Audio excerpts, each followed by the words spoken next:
if you're sinking a lot of time into an app, it's a call. Huh, that's interesting. Why am I being drawn? What is missing here that is there? Welcome to Strolling. I'm Rosano, here with Vivek, who's an engineer by profession, but sings South Indian traditional music and also performs live improv comedy. What struck me from our exchange was the feeling of living with contradictions, to be spiritual while dealing with technological addiction, or to recognize undesirable parts of yourself while embracing them as yours. I really resonated with how unapologetically he presents himself, and enjoyed his deeply ingrained love for music and improvisation, as we conversed about technology to politics to culture to self-awareness. So, without further ado, let's get into it. Vivek, welcome to the podcast, and thanks for being here. Rosano, thank you so much for having me. Such a pleasure to be here. What do most people know you for?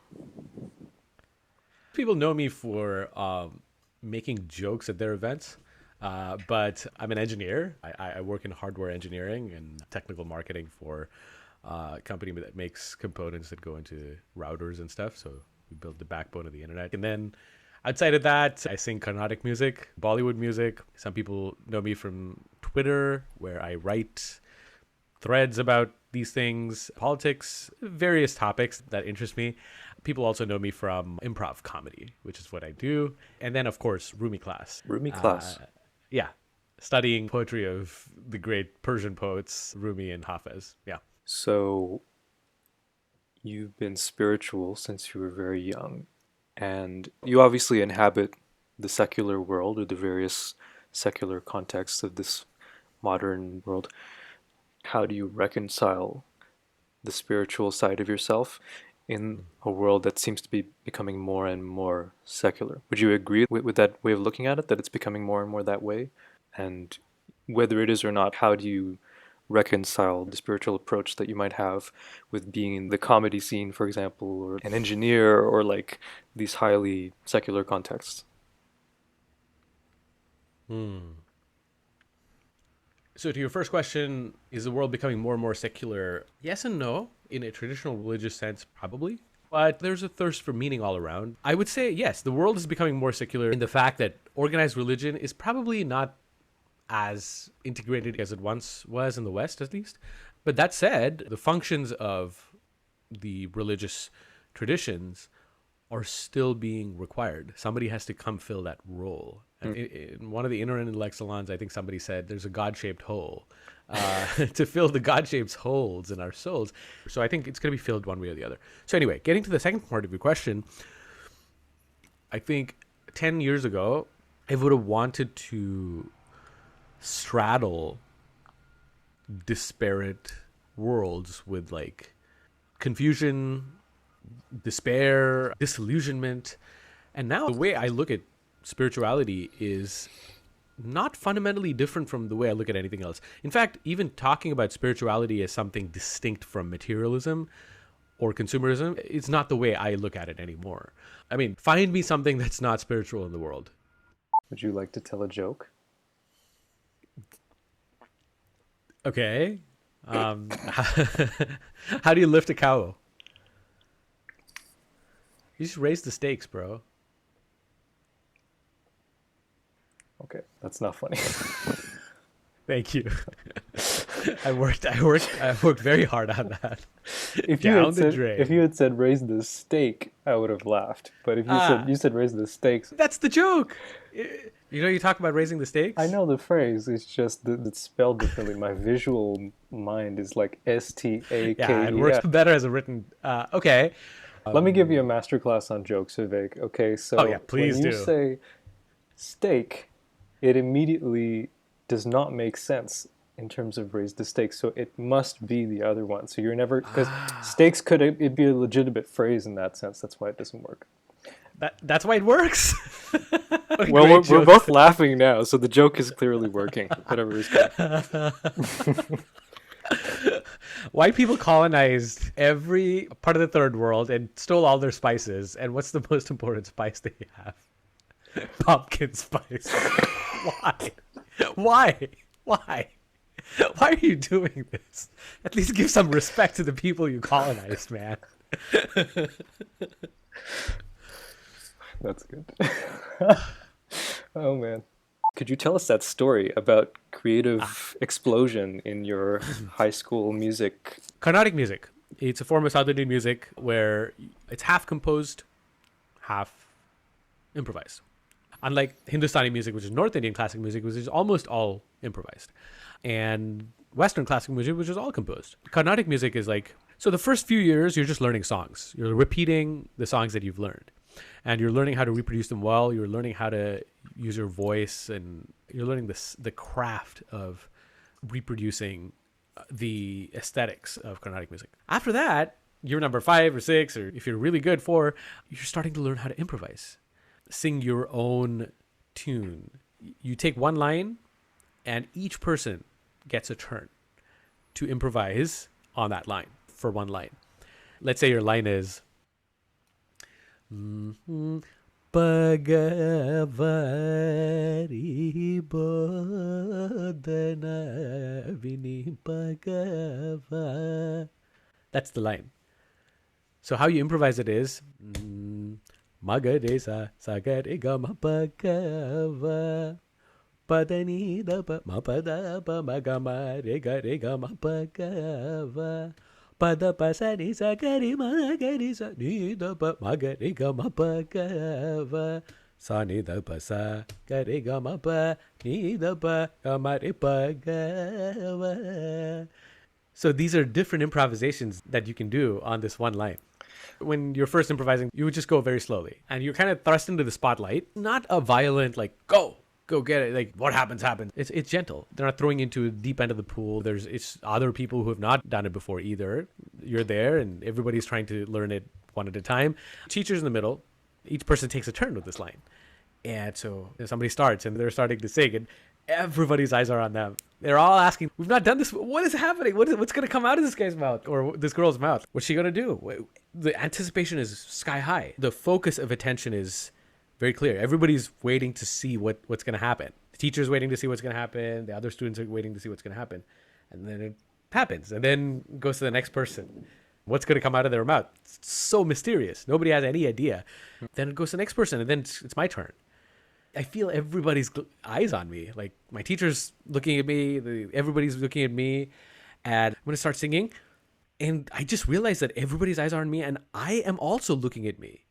Because I also have no idea, as much as they don't have any idea what I'm going to sing, I also don't know what I'm going to sing. But this cosmic contradiction is happening, which is that I am singing. On the one hand, I don't know what I'm going to sing, and yet, look at me. I'm singing. What? What is happening? How can I both be the person who doesn't know what I'm singing and also be the person who is singing? In that moment, I have more in common with the people outside me than almost I have with me. And yet I also have a lot in common with myself too. So I have everything in common with my listeners, and I have everything in common with the creator. So I'm collapsing this binary of either listening or you're talking, you're creating or you're consuming, you are observer or you're creator. It's not like Facebook is a refuge for me, but maybe Netflix was and YouTube was. Am I as addicted to it as anyone has been to anything? I have an extremely compulsive relationship with distraction technologies, the internet being chief among them. Distraction technologies of various types have been my bread and butter. That's kind of how I survived. And what I was saying was more that like technology is not the problem there. It was my desperate need to be not just distracted, but entertained, to be understood, to be held, to find a place of pure agency and safety in my life. I had to do something for work, and I was struggling, and I had procrastinated so long. I only had 12 hours left, and I had the voice of my mom screaming in my head, even though she wasn't there in the room. From my childhood, I still have that child cowering from his parents who are scolding him about being late for something. I have my dad's voice in my head. I have my own voice in my head, all these harsh voices. And here's this pure refuge of just safety and no judgment. And this Netflix never calls you a son of a... I was just giving gratitude for how technology in many ways has parented me. It gave me a soft place to land when nothing else did. My life had issues. I had issues, and I still do, feeling lonely or whatever. Getting that hit of company, social media is the word social is company. What are you reaching for? You're not reaching for information primarily. You're reaching for company. And information feeds into that, and you're trying to connect to information. You're trying to connect with articles that people have written, but you're trying to connect primarily. It's a connection machine. And it's beautiful.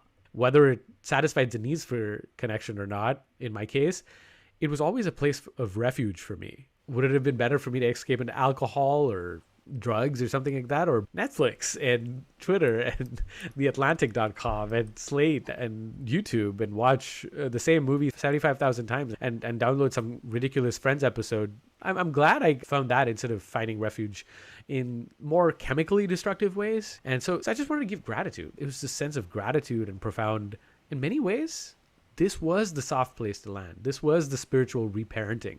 This is the ultimate place of safety. If you're sinking a lot of time into an app, it's a call. That's interesting. Why am I being drawn? What do I not like about my current reality? Or what is missing here that is there? People perceive you as an Indian person, so then they sort of tune out, or I forget how you said it, but how do you feel about that? So in America, it's kind of this binary, right? You're either black or you're white. And everybody in the middle, you pick a side. That's a very superficial way of looking at it. I have an American accent now that I'm putting on for this conversation. Put on your Indian accent just for a minute. If my dad were to call me, I'll start talking like this. So I moved to the US. I was with a bunch of Indian American kids. One thing I noticed was they were all trying to either be black or be white. Built into their personalities was this thing, desperate to be one or the other, because there's not a way to be something other than that, and it hadn't quite crystallized for them. I got picked on a lot for being a fob, fresh off the boat. So back to your question of how do I feel about people writing me off for anything, like it's more that people assume that Indian and Asian people in general, there's a meekness to them. Oh, yeah, they're probably socially a little bit awkward. They're assuming that Indian people and nerds, different worlds, there's some tropes about, there's no thumas here. I'm not going to let that stop me from making jokes or talking about it. So I'm very much at peace with that. So you just kind of acknowledge that it's something coming from them. It's not a reflection of you. But at the same time, you just mentioned that you don't like to feel invisible. So exactly. I don't like being invisible, but if I am invisible, what can you do, right? If somebody's not looking at you and somebody's not noticing you, what can you do? I mean, it sucks. It really does suck. If somebody's paying attention to you and misunderstanding who you are, you can correct that very easily. I can correct that very easily, which is just be who you are. Be assertive, be present, bring your spiritedness to it. Let them reconcile, I think this guy's the meekest person in the universe with, this guy's very enthusiastic about everything he says. That's their problem. Usually they'll understand. Oh, okay. Sorry. I thought you were bro, and then, you're very sensitive.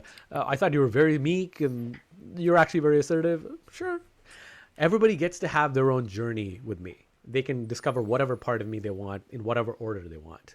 But I will bring as much of myself as I want to whatever interaction, and the rest is up to them. Where can people find out more about you?